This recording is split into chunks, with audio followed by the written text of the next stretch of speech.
Hi friends, ఒకటి రెండు trades తీసుకొని మీకు ఎక్స్ప్లెయిన్ చేస్తాను.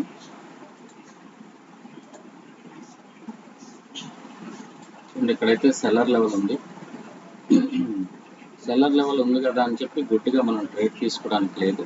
ఎందుకంటే ఇది బ్రేక్ అయ్యి పైకి వెళ్ళినా వెళ్ళిపోతుంది. చాలామంది లెవెల్ ఉంది, సెల్లర్ లెవెల్ ఉంది, సెల్కి ట్రేడ్ తీసుకోవాలి, బయర్ లెవెల్ ఉంది, బైక్ ట్రేడ్ తీసుకోవాలనుకుంటారు. అయితే దాన్ని మార్కెట్ స్ట్రక్చర్ని బట్టి, మార్కెట్ వస్తున్న విధానాన్ని బట్టి మాత్రమే ట్రేడ్ తీసుకోవాలి. అంతేగాని ఎలా పడితే అలా తీసుకోవద్దు. ఫస్ట్ ఏంటంటే మా చార్ట్లో క్యాండిల్ ఓపెన్ అవుతున్నప్పుడు దేన్ని సపోర్ట్ తీసుకొని వస్తుంది, దేన్ని సపోర్ట్ లేకుండా వస్తుంది, ఇది చాలా ఇంపార్టెంట్. దాంతోనే మనకి ట్రేడ్స్ విన్నింగ్ రేట్ అనేది ఆధారపడి ఉంటుంది. ఇంకో విషయం ఏంటంటే, మనకి దీని మీద అవగాహన లేకపోతే, సబ్జెక్ట్ లేకపోతే చివరికి అయితే రావద్దు, దయచేసి పోగొట్టుకుంటారు. కొంచెం పైకి వెళ్తే మనకి డౌన్కి అయితే ట్రేడ్ ఉంది, పైకి వెళ్ళాలి.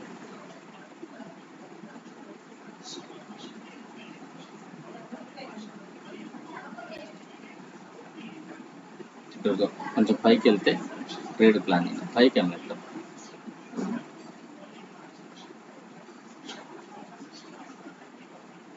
ఓకే, డౌన్కి అయితే ట్రేడ్ ప్లాన్ చేశాను, డౌన్కి అయితే ట్రేడ్ ప్లాన్ చేశాను. మార్కెట్ కూడా లోలో ఉంది. సో కాబట్టి మనకి ఇక్కడ డౌన్కి ఒక క్యాండిల్ అయితే దొరుకుతుంది. చూడండి, ఇక్కడ ప్యాటర్న్ లోయర్ లో చేసింది, మనకి ఇక్కడ సెల్లర్ లెవెల్ ఉంది. సో కాబట్టి సెల్లర్ లెవెల్ దగ్గర మనం సెల్కి అయితే ట్రేడ్ తీసుకున్నాం.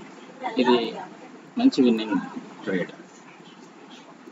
దాని కిందనే క్లోజ్ అవుతుంది, ప్రాబ్లం ఏం లేదు.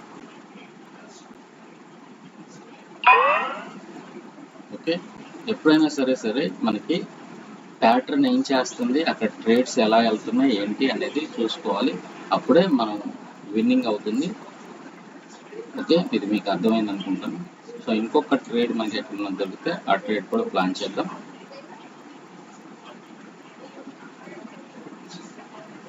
సో ఇక్కడైతే నేను ఈ ట్రేడ్ వదిలేస్తున్నాను, ట్రేడ్ తీసుకోవట్లేదు, ఇక్కడైతే వదిలేస్తున్నాను ప్రజెంట్గా. ఇది ఎస్ఎన్ఆర్ లెవెల్ అయినప్పటికీ కూడా నేను ట్రేడ్ ఇక్కడ తీసుకోవట్లేదు, వదిలేస్తున్నాను. ఇక్కడ 50-50 ఛాన్స్ ఉంది, అయితే బ్రేక్ అవుతుంది లేదా మనకి ఇక్కడ రిజెక్షన్ తీసుకొని పైన క్లోజ్ అవుతుంది. కాబట్టి వెయిట్ చేయాలి. ట్రేడ్స్ ఎక్కడ పడితే అక్కడ లెవెల్ ఉంది కదా అని ట్రేడ్ తీసుకోవద్దు. చాలా మంది చేసే పొరపాటు అదే, బ్రేక్అవుట్ రీటెస్ట్, చూడండి ఇక్కడ బ్రేక్అవుట్ అయింది, అయినా నేను ఇక్కడ ఎందుకు రీటెస్ట్కి ట్రేడ్ తీసుకోవట్లేదు అంటే 50-50 ఛాన్స్ ఉంది, అక్కడ ఏదైనా జరగవచ్చు. అందుకే నేను అక్కడ ట్రేడ్ అయితే ప్లాన్ చేయలేదు.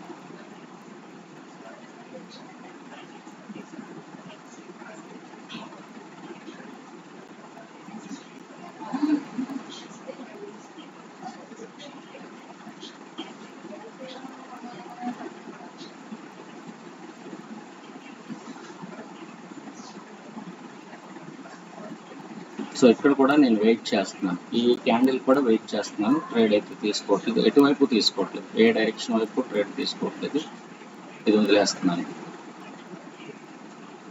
సో నెక్స్ట్ మనకి ఇది ఎస్ఎన్ఆర్ లెవెల్,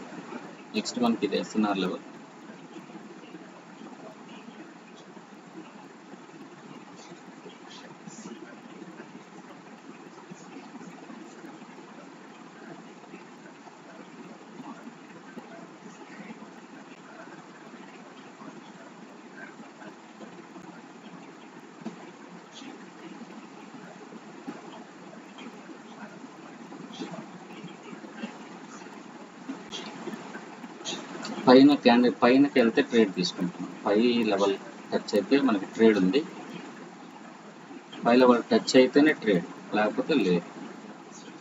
వదిలేద్దాం, పై లెవెల్ టచ్ అవ్వాలి, లేకపోతే వదిలేద్దాం, ఏమన్నా జరగండి, మనకు అనవసరం.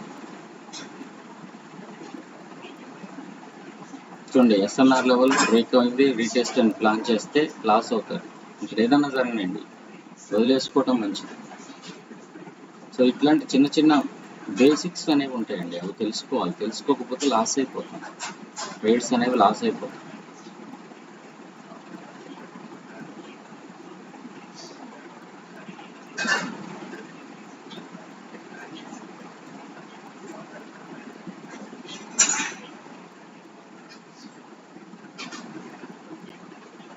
ఇంకా కొంచెం పైకి వెళ్ళిద్దాం, ట్రేడ్ ప్లాన్ చేస్తాను.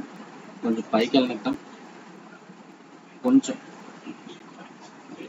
కొంచెం పైకి వెళ్తే ట్రేడ్ ప్లాన్ చేసుకోవచ్చు. డౌన్ సైడ్ వచ్చింది కానీ నేను నా సేఫ్ సైడ్ కొంచెం పైకి వెళ్ళాక ట్రేడ్ తీసుకుందాం అనుకున్నాను. ఇదంతా కూడా ఏంటంటే మన ప్రాక్టీస్ అనుభవం మీద మనకి ఇక్కడ ట్రేడ్ ఎందుకు వదిలేయాలి, ఎందుకు తీసుకోవాలి, ఇవన్నీ అర్థమవుతాయి.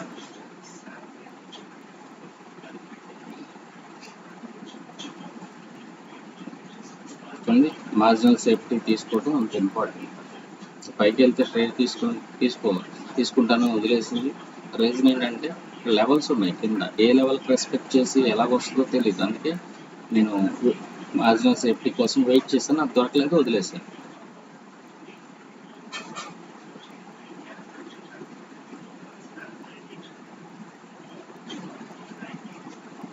ఓకే, కొంచెం కిందకి రానిద్దాం. కొంచెం కిందకి వస్తే మనకి ట్రేడ్ ఉంది. కొంచెం కిందకి రానిద్దాం. కిందకి వస్తే బైక్ అవుట్ ట్రేడ్ ఉంది.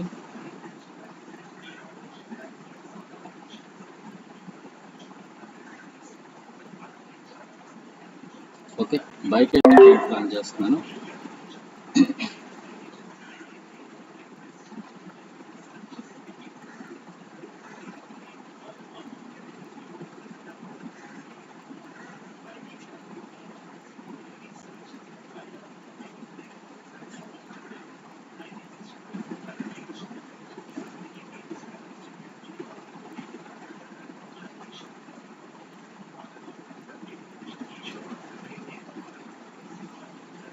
సో ప్రతి చోట కూడా మనం అనాలిసిస్ చేసి మంచి ట్రేడ్స్ తీసుకోవాలి, అంతేగాని తొందరపడి ట్రేడ్స్ అనేవి ప్లాన్ చేయొద్దు. చూసారు కదా, ప్రతి చోట కూడా మనం మార్కెట్ని అనాలిసిస్ చేసుకుంటూ ట్రేడ్స్. ఇందాక లోయర్ లో అన్నాను, లోయర్ లో తర్వాత ఇప్పుడు మళ్ళీ అప్ సైడ్ కింద తీసుకున్నాను అంటే ఇక్కడ మారిపోయింది. ఇక్కడ ప్యాటర్న్ చేంజ్ అవుతుంది. చేంజ్ అవుతున్నప్పుడు కరెంట్ ప్యాటర్న్ వైపు మనం వెళ్ళిపోతూ ఉండాలి. ఇదంతా కూడా మనం ప్రాక్టీస్, తర్వాత ఆ ప్యాటర్న్స్ ఏంటి ఇవన్నీ తెలుసుకోవాలి. తెలుసుకున్న తర్వాత మనకు అక్కడ ట్రేడ్ దొరుకుతుంది. ఓకే, ముందు ప్రాక్టీస్ చేసుకోండి, నేర్చుకోండి. రియల్ అమౌంట్ పెట్టి పోగొట్టుకోమాకండి. ప్రాక్టీస్ ఎంత బాగా ప్రాక్టీస్ చేసుకుంటే మీకు అంత మంచిది. Okay, thank you.